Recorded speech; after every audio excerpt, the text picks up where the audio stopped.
వస్తుంది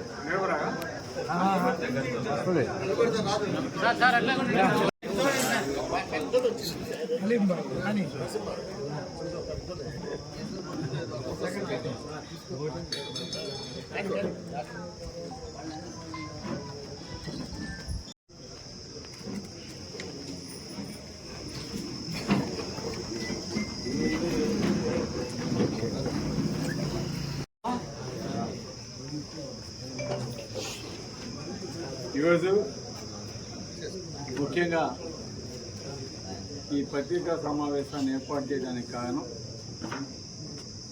రేపటికి ఈ కూటమి ప్రభుత్వం వచ్చి 2 సంవత్సరాలు అవుతుంది.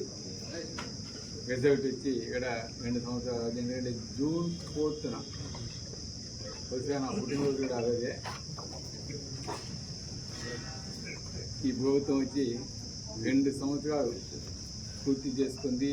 ఈ 2 సంవత్సరాల్లో కూడా కూటమి ప్రభుత్వం వెన్నుపోటు ఏ విధంగా ప్రజలని పొడిచిందో ప్రతి ఒక్కరు కూడా చూస్తున్నారు. చంద్రబాబు నాయుడు గారు కావచ్చు, అటు పవన్ కళ్యాణ్ గారు కావచ్చు, బీజేపీ నాయకులు కావచ్చు, అనేక వాగ్దానాలు చేయటం జరిగింది. ఎలక్షన్స్ అయిన తర్వాత ఏ వాగ్దానాలు కూడా నెరవేర్చకుండా ఏ విధంగా ప్రజల్ని మోసం చేశారో ప్రతి ఒక్కరికి కూడా అర్థమవుతా ఉంది. ప్రతి ఒక్కరు కూడా ఏవేవో వాగ్దానాలు చేశారు. అవి చేస్తాం, ఇవి చేస్తామని చెప్పారు. అధికారం వచ్చినాక ఆర్థిక ఇబ్బందులు ఉన్నాయి, సంపద సృష్టిస్తామని చెప్పిన వాళ్ళు ఈరోజు డబ్బులు ఎక్కడ ఉన్నాయని మాట్లాడుతున్నారు. రాష్ట్రంలో అభివృద్ధి అనేది వదిలేసి ఒక అమరావతి మీద ఈరోజు వాళ్ళు దృష్టి పెట్టడం, అక్కడ ఏ విధంగా దోచుకోవటం, ఇవన్నీ కూడా చూస్తూ ఉన్నాం. రాష్ట్రంలో ఎక్కడ చూసినా కూడా అవినీతి తాండవిస్తూ ఉంది. ముఖ్యంగా ఏ నియోజకవర్గం చూసుకున్నా కూడా అక్రమ మైనింగ్ కావచ్చు, అక్రమ గ్రావెల్ కావచ్చు, అక్రమ ఇసుక కావచ్చు, అక్రమ వెక్కలు కావచ్చు, ఇవన్నీ కూడా ఏ విధంగా వాళ్ళు అవినీతి చేస్తున్నారో మనం ప్రత్యక్షంగా చూస్తూ ఉన్నాం. ఇచ్చిన వాగ్దానాలన్నీ కూడా నెరవేర్చకుండా ఒక పక్క మోసం చేస్తున్నారు. ఈరోజు విద్యార్థులకైతే ఫీజు రింబర్స్మెంట్ అనేది ఈరోజు పట్టించుకోకుండా ఈరోజు చాలామంది విద్యార్థులు ఎగ్జామ్స్ అయిపోయి ఉద్యోగాలు పోవాలంటే సర్టిఫికేట్స్ కాక ఏ విధంగా ఇబ్బంది పడుతున్నారో, సర్టిఫికేట్స్ కోసం స్కూల్కి కాలేజీకి పోతే ఫీజు బకాయి ఉంది, అది కట్టి తీసుకోపోండి అని ఇటువంటి వాళ్ళు పాపం ఏ విధంగా ఇబ్బంది పడుతున్నారో అవన్నీ కూడా చూస్తూ ఉన్నాం.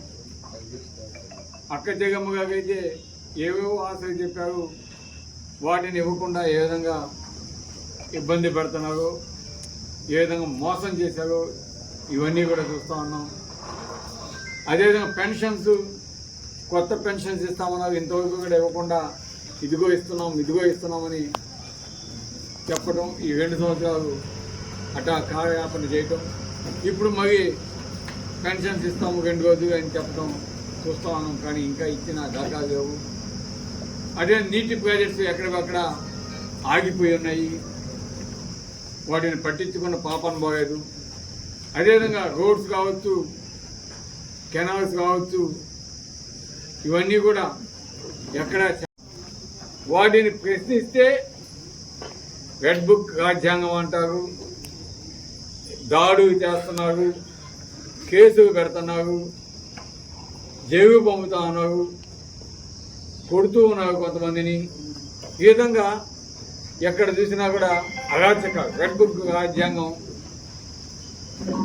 మనం చూస్తూ ఉన్నాం.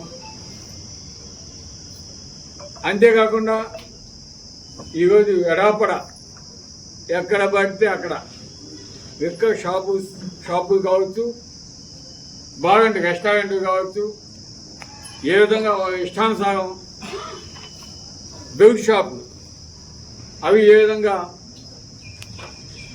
అమ్ముతున్నారో, ఏ గ్రామానికి పోయినా బెల్ట్ షాపులు, ఏ గుందికి పోయినా బెల్ట్ షాపులు, ఈ విధంగా ప్రతి ఒక్కటి కూడా చూస్తూ ఉన్నాం. వైద్య రంగం అయితే నిజంగా పడకేసింది. పేదలకి వైద్యం అందడం లేదు. ఈరోజు సీఎం రిలీఫ్ ఫండ్ అని మాత్రం కొంత అమౌంట్ తీయకుండా ఈరోజు పేదవాళ్ళు వాళ్ళ డబ్బులతో ఖర్చు పెట్టుకొని ఈరోజు హాస్పిటల్స్ పోయేసి వచ్చే పరిస్థితి చూస్తూ ఉన్నాం. కొంతమంది సీఎం రిలీఫ్ ఫండ్ అప్లై చేసుకుంటే ఓన్లీ తెలుగుదేశం పచ్చకండవా కప్పుకున్న వాళ్ళకి మాత్రమే కొంతమందికి వచ్చే పరిస్థితి మాత్రమే చూస్తున్నాం. ఎవరైతే పేదవాళ్ళు వైద్యం చేసుకున్నారో అందరినీ పరిస్థితి అది ఏ విధంగా ఉందో మనం చూస్తూ ఉన్నాం. అదేవిధంగా ఈరోజు ఆర్టీసీలో ఫ్రీ బస్ అన్నారు, అది అన్నారు, ఇది అన్నారు, కానీ ఒక 5 బస్సుగా మాత్రమే అలవ్ చేస్తాం. మిగతా వాటిలో 16 వెరైటీ బస్సులు ఎక్కనివ్వటం లేదు. తర్వాత డిఎస్పి మన మెగా డిఎస్సి దాంట్లో జాబ్స్లో ఏ విధంగా మోసం చేస్తున్నారు, ఏ విధంగా వికలాంగులు కోటాన్ని కూడా ఏ విధంగా ఇవి మోసం చేశారు, ఇవన్నీ కూడా మనం చూస్తూ ఉన్నాము. కాబట్టి ఒక పక్క ఉద్యోగులకి ఏ విధంగా మోసం చేసి వారిని ఇబ్బంది పెడుతున్నారో కూడా మనం చూస్తున్నాం. ఈ విధంగా ఒక పక్క దళితుల మీద అరాచకాలు, అదేవిధంగా మహిళల మీద ఏవైతే మిస్సింగ్ కేసు కానీ 30,000 మంది అని చెప్పారో వాటి సంగతి ఏమైందో అది కూడా ఈరోజు పట్టించుకున్న పాపాన పోలేదు. ఈరోజు కావాలని ఏదో ఒకటి డైవర్షన్ చేయాలని చెప్పి వైఎస్ఆర్ కాంగ్రెస్ పార్టీ మీద బురద జరగడానికి వారు విఫలమైనవన్నీ కూడా ఎక్కడ పెదవిగా గెలిపోతాయని చెప్పి వాటిని సైడ్ పట్టించేదానికి ఈరోజు వైఎస్ఆర్ కాంగ్రెస్ పార్టీని గొడ్డలి పార్టీ అని చెప్పే విధంగా ఈ విధంగా పెదవిగా తీసుకెళ్ళాలని చూస్తున్నారో ఇటువంటివి. అదేవిధంగా పారిశ్రామిక రంగం కూడా ఏ విధంగా కుదేరైపోయిందో మనం చూస్తాను. కొత్త ఏమీ రావడం లేదు. ఏవైతే జగన్మోహన్ రెడ్డి గారు గతంలో చేశాడో వాటికి మళ్ళీ రంగు పూసి ఈరోజు మళ్ళీ వాటినే ఇనాగ్రేషన్ చేసే పరిస్థితి మనం చూస్తాను. కాబట్టి ఇవన్నీ కూడా ఈ ప్రభుత్వం, ఈ కూటమి ప్రభుత్వంలో వైఫల్యాలు ఈ విధంగా ఉన్నాయి.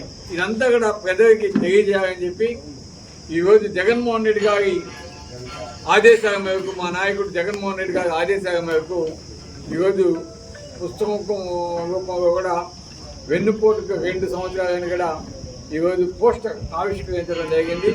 దానికి సంబంధించి బుక్లెట్స్ కూడా ఇవ్వడం జరిగింది. క్యూఆర్ కోడ్ కూడా ఇస్తున్నారు. ఎవరైనా చూడాలంటే ఆ క్యూఆర్ కోడ్ కొడితే చాలు వచ్చేస్తాయి.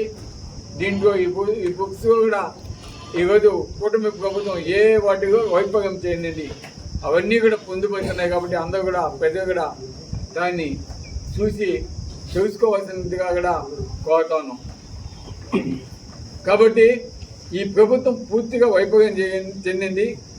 ఎందుకంటే 2 సంవత్సరాలు ఈ విధంగా ఇంత ఘోరంగా, ఇంత అక్రమంగా ఈరోజు అక్రమాలు చేస్తూ, అన్యాయాలు చేస్తూ, దోపిడీ చేస్తూ, ప్రజలకి పాలన అందివ్వకుండా విద్యార్థులను మోసం చేస్తూ, అక్కడికమ్మని మోసం చేస్తూ ఈరోజు వాళ్ళు పబ్బం గడుపుతున్నారని తెలియజేస్తా ఉన్నాం.